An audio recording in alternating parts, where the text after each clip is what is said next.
This Faith and Finance podcast is underwritten in part by Christian credit counselors. If you're struggling with credit card debt but don't know where to start, our trusted partner, Christian Credit Counselors, offers a debt management program that can get you out of credit card debt 80% faster while honoring your debt in full. Contact them to get out of debt today at christiancreditcounselors.org.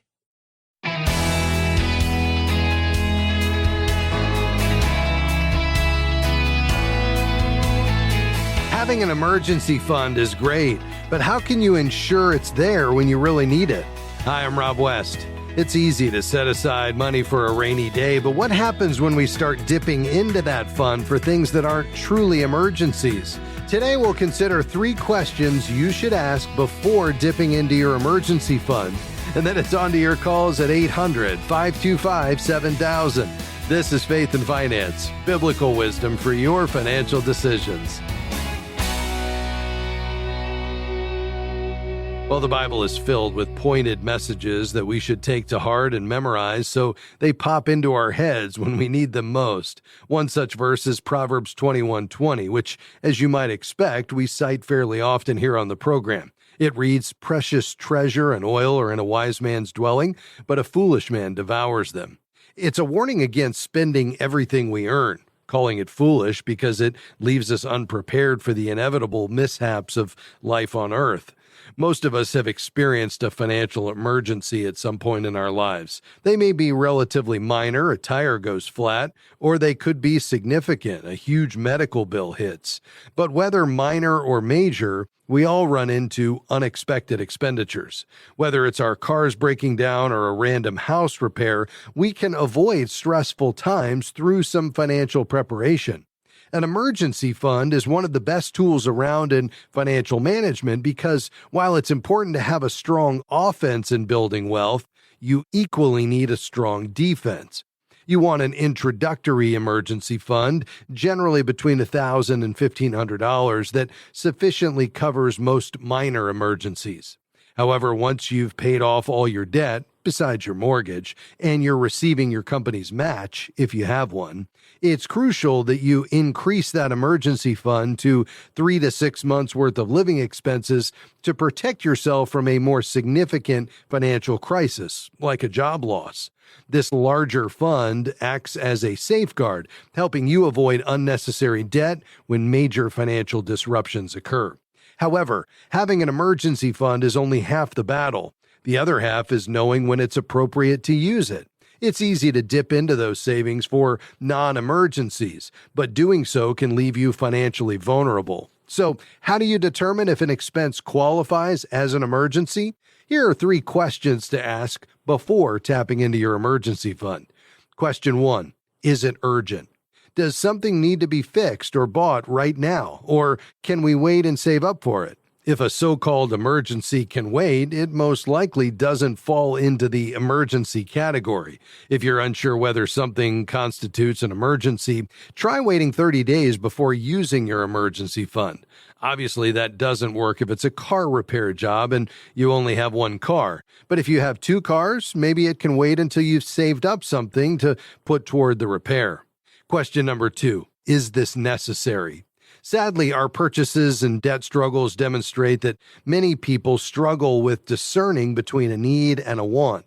For instance, buying a new car is a want, not a need. If you need transportation now, opt for a cheaper used vehicle and save up for a more reliable one over time. Question number 3, is this really an unexpected expense? There's a huge difference between getting fired and forgetting to save up for Christmas presents. Birthdays and Christmas happen at the same time every year, so these are not considered unexpected expenses, no matter how poorly we've prepared. These questions will prevent you from using emergency funds on things that don't fall into that emergency category. If we can honestly answer yes to each one, then go ahead and use the fund. But does that mean you should just wave your debit card at it and make it go away? Not at all. You still have to be careful even when emergency fund spending is justified. Make sure you spend as little as possible. Use the car example again. You may have an accident and need major repairs that are not covered by insurance. Hopefully, you've been saving for a new car anyway. You can then use some or all of that money for repairs or replacing the vehicle if need be. That will minimize the hit on your emergency fund. Also, before using emergency funds, take a serious look at your budget to find any areas you can trim. Can you temporarily reduce regular spending to make your emergency money go further? That will also help you rebuild your emergency fund as quickly as possible and back up to the ideal 3 to 6 months of living expenses. And one final and important note, you always want to have sufficient savings so that in times of scarcity, you can still give generously and save what you need to and live with peace of mind. I hope that's helpful. All right, your calls are next. 800-525-7000. We'll be right back.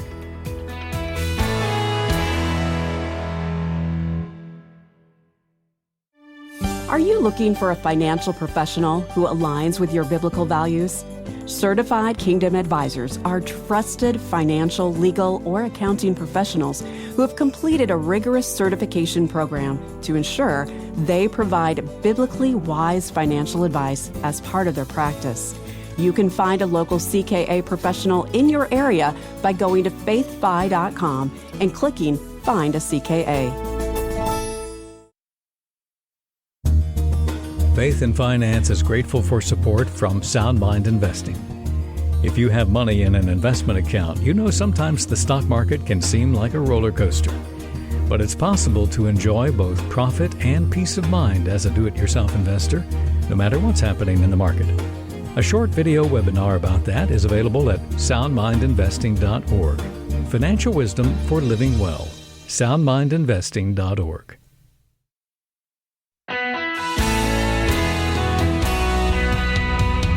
Great to have you with us today on Faith and Finance. We're taking your calls and questions today on anything financial. That number, 800-525-7000. That's 800-525-7000. We'd love to tackle whatever is on your mind today as we look at your questions, the issues you're facing in your financial life through the lens of Scripture. Again, that number, 800-525-7000. Let's go to Chicago. Hi, Grace. Go ahead. Hi, I'll make this as quick as I can. I have to take the RMD this year, and I want to roll it, get a qualified... charitable distribution? Right. Yeah. And I have deferred compensation, and they said they can't do that. So I want to know, how do I roll it over to an IRA? Does it cost money to do that? And do I have time before the end of the year? Yes, you do, and you absolutely should be able to. So with a qualified plan, a deferred comp plan, in just about every case, I mean, you don't need to verify this with your plan administrator, but in just about every case, you absolutely can roll that out to an individual retirement account. Although you wouldn't want to wait till the last week of the year to do it, you've got plenty of time now. So what you would want to do is choose an IRA provider. That's a financial institution or a broker. And I think perhaps even before that is deciding how you want it managed, because one of the options, or one of the features, if you will, of an IRA is that there's virtually unlimited investment choices, which is great, unless you don't know which ones to pick. And so if you're going to do it yourself, that's fine. Just make sure you're ready for that. And then you pick the financial institution or broker of choice, roll it over. And then as soon as it gets there, as long as you're 70 and a half or older, you can absolutely do that, which you are if you need to take an RMD. You can do that qualified charitable distribution where it goes directly from your IRA and the institution holding it, and they cut a check straight to the ministry or the charity. And when they receive it, they can use 100% of the money. It counts towards your RMD, and you never recognize it as income, which in every other case, when you're taking money out of an IRA or a deferred comp, you are going to recognize it as income. This is the only way to do it where that's not the case. Now, if you want an advisor to enter the equation, then you would do that before you select the IRA provider, because you would want that advisor to be able to say where he or she wants to custody those assets based on their ability to manage it. But give me your thoughts on all that, Grace. Well, that makes sense to me. That's very helpful. How do you choose an advisor? And does it cost money to do this rollover? It should not. No. I mean, if anything, there might be a transaction fee that's very small, $25 or $50, but hopefully there's not any cost whatsoever. In terms of choosing an advisor, we talk often here on this program about the only industry designation in the financial services industry that's widely accepted related to biblically wise financial advice. It's the Certified Kingdom Advisor designation. And it's for those men and women who already have a base of competency and experience, as evidenced by at least 10 years in the business and another industry designation. But then they go on to get training on a biblical worldview, application of finance. They have a pastor reference, a client reference, a statement of faith, a code of ethics, and annual continuing education. There's 1,500 of them in the U.S. and Canada, and you could find one right there in Chicago, many of them actually. When you go to our website, faithfi.com, click Find a Professional, you do a zip code search. I'd interview 2 or 3 and find the one that you feel like you have the best rapport with. In choosing an advisor, I mean, in addition to just their experience and, them talking to you about how, once they get to know you, they'd manage the money and their track record, I would want to make sure you have a good rapport, that you feel like, there's a compatibility there just relationally. I'd want to make sure that they're comfortable with the communication rhythms you are asking for. I'd want to make sure that you fit into the core of their client base, that you're not significantly below in terms of the assets or above their typical client. And I'd want to know if they're going to hand you off to another advisor in the firm, and because that would be the person you'd want to interview. So those would be the kinds of things. Now, be prepared, Grace. You have to pay for those services, and, it's not inexpensive in the sense that, a typical advisor, might charge you 1.5% or 1.25%. So, on $500,000, I have no idea how much you have, but on $500,000, that'd be, $6,250 a year. So, you're going to pay for this, but you've worked long and hard to build up this wealth through your working years. And in my view, it's worth it to have somebody waking up every day thinking about managing this money. But what are your thoughts on that? I appreciate your help. That's very helpful. Thank you so much. You're welcome, Grace. I'm so glad you're thinking of the qualified charitable distribution. Listen, take Grace's advice, folks, here. If you're 70 and a half or older, you need to take money out of your IRA because of an RMD, use that qualified charitable distribution. The ministry wins and you don't pay any tax. Let's go to Wilmington, North Carolina. Hi, David. Go ahead. I enjoy your show very much, sir. It's real, informative, and it's educational. So thank God for you all. Thank you very much. My question is, tithing, in the Old Testament, I know it mentioned tithing. And even today, we are tithing. But in the New Testament, Paul stresses that give as your heart purpose you to give. And I had talked to some people about tithing. They say, well, I do like Paul would say, like purpose in my heart. Sometimes I give more, sometimes I give less. But when I make my mind up in my heart, that's how I give. Exaggerate on that a little bit. I'm here to learn more, Give me your opinion, how you feel about that, sir. Yeah, absolutely. It's a great question. And you're absolutely right in the sense that there is not the same very specific command that we see in the Old Testament. It's not there in the same way in the New Testament. There's not the quantitative requirements. It's certainly less prominent. However, I think it would be a mistake to take that to mean that those of us under the law of Christ who have seen what Christ did on our behalf should be less generous than those who were under the law. I mean, keep in mind, we certainly wouldn't want to be in a position, I don't think, of giving away any less of our income than those who had so much less of an understanding of what God did to save them. And so I think the big idea there is that the tithe becomes kind of a minimum standard, not the standard.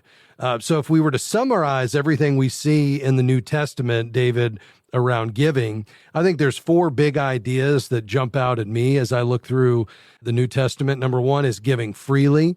So it's not under compulsion where we feel obligated. It's not about a legalism or checking a box to, quote, do our part. It's giving freely as an overflow or an expression of our gratitude to God. I think the second big idea is proportionate giving. You remember it says in God's word, to whom much is given, much is required. I think the third idea that we see is that we're to give cheerfully. Remember, Paul says we don't want to give cheerfully. We don't want to give under compulsion. The word for that is hilarious giving. Again, an overflow of our gratitude to God. And then I think the final big idea is sacrificial giving. You remember the most famous giver in the New Testament is the widow. We don't know her name, but we know she gave out of her poverty. So I think you're right in the sense that there's not that same kind of standard that we're obligated to, but now we have an opportunity, having seen what Christ did on our behalf, to do some hilarious giving. And I think the tithe then becomes the training wheels of giving, the beginning point, not the ending point. Thanks for your call, sir. Hey, if you haven't checked out our website recently, you can do that at faithfi.com. While you're there, you can find a certified Kingdom advisor and download the FaithFi app. It's how Julie and I manage our budget personally every day. We'll be right back.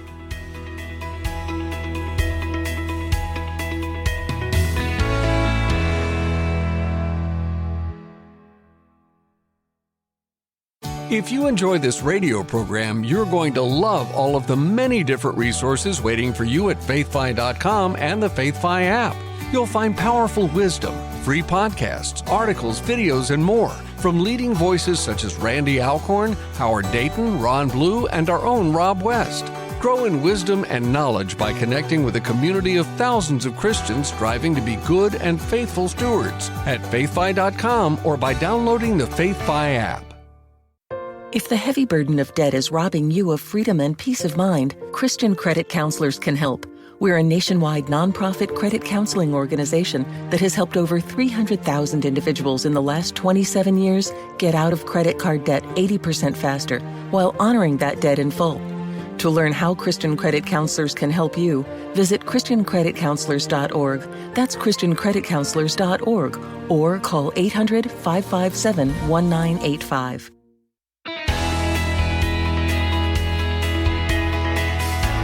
Hey, great to have you with us today on Faith and Finance. If you find value in the program, maybe you listen regularly, perhaps we've been able to be an encouragement to you, or you've heard something you've been able to apply in your financial life, and you'd like to ensure that more people get to hear the biblical wisdom we provide through our articles and website and through this radio broadcast every day. A great way to do that is to become a FaithFi partner. Those are folks across the country and even in other parts of the world that support us at $35 a month or more. We call them FaithFi partners. And not only do we send you a quarterly letter helping you to understand all that God is doing here at FaithFi, but you get all of our studies and devotions pre-release as an encouragement to you in your stewardship journey. And when we launch our new FaithFi publication early next year, which will be a quarterly piece, beautifully designed with really thoughtful and practical articles that are theologically sound, all in this area of faithful stewardship, that will be coming to your door as well.